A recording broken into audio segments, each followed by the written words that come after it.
Hughie Goes Gardening. Once upon a time in the kingdom of Stark, there lived a pussy cat named Hughie. Now, Hughie lived in a room in the castle especially built for him by the king and queen. It even had a private door that only Hughie could enter with a key. Hughie had a great life living at the castle. All he did most of the day was sleep in his own bed. He would get brushed twice a day and all the food he wanted to eat. When he wasn't sleeping, he would be out in the woods, next to the castle, chasing the birds and the mice. What more could he ask for? One day, while he was lying on his bed, having just woken up from his 5th nap of the morning, Hughie decided that he should do something for the king and queen. The question was what? This was a tough problem. He would have to sleep on it. So after a big yawn and a stretch, Hughie went back to sleep. That afternoon, he was walking through the woods, thinking about the problem when it finally came to him. He knew all about the woods. How else could he catch the birds and mice? And the king and the queen liked to garden. Why not help them in the garden? What a great idea, thought Hughie. At that very moment, the queen was putting on her Wellington boots to go out to plant some flowers. Hughie thought, here is my first opportunity to help. He raced out his special door just in time to meet the queen.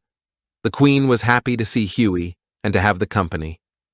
They walked along the path until they came to the flower garden. The queen took out her tools and dug a hole in the soft soil. Just as the queen was ready to put the new plant in the hole, Hughie jumped into the hole and sat down to see if it was the right size for the plant.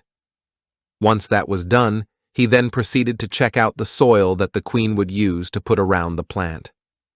Hughie did this by rolling in it, and then he tasted the water from the hose to make sure that it also was just right. He continued to do this for the next several plants.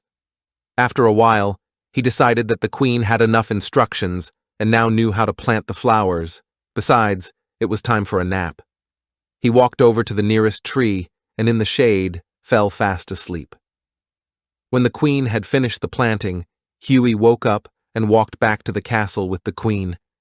Hughie was exhausted from his hard day of teaching the queen how to plant flowers. What he needed is a little food and some more sleep. So off he went, back to his room and his cozy bed.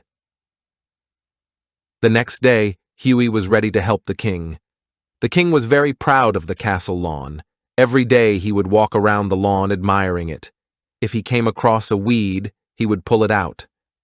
Hughie thought that the king might need his help in determining the difference between a weed and the grass. So when the king bent down to pull a suspected weed, Hughie would lie down on the lawn in front of the king to protect the grass. This continued for a while, with Hughie lying down in front of the king every time the king tried to pull a weed. Hughie thought to himself, this is hard work trying to teach the king the difference between a weed and the grass.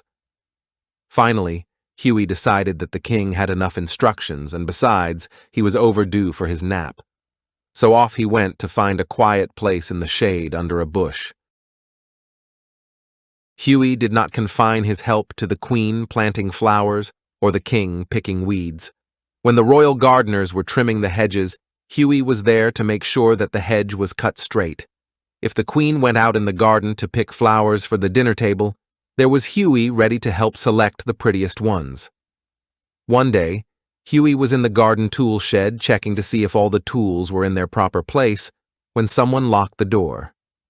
As hard as he could try, he could not get out. Later that day, when the king and queen were sitting down to lunch, the king said to the queen, "Have you seen Hughie?" "No, I haven't, and that is very strange," said the queen. "He is usually in his bed by now, sleeping." As the day wore on, they became concerned. All the king's horses and all the king's men could not find Hughie. As a last resort, the king decided to consult the great wizard. The wizard questioned the king about Hughie's actions over the last several days. Then he went to the royal library to read up on the habits of pussycats. Finally, after thinking about the problem, he told the king that pussycats like dark places where they could hide and watch what people were doing. The king said, "The only place like that is the garden tool shed." The king raced back to the queen, and they both went to check the tool shed. As they got closer, they could hear a mew coming from the shed. No sooner had they opened the door than out ran Hughie, right between the king's legs. He ran straight to his room, where he immediately had a snack and was fast asleep by the time the king and queen returned to the castle. When Hughie woke up the next morning, he decided that he would give up trying to teach the king and queen how to garden, and besides, all this work was tiring and taking him away from his main occupation of chasing the birds and mice. So he went to the king and queen and told them he was sure that they now knew how to garden, and that he had more important things to do, like sleeping and chasing the birds and mice. Once more, peace came to the land of Stark. End of story.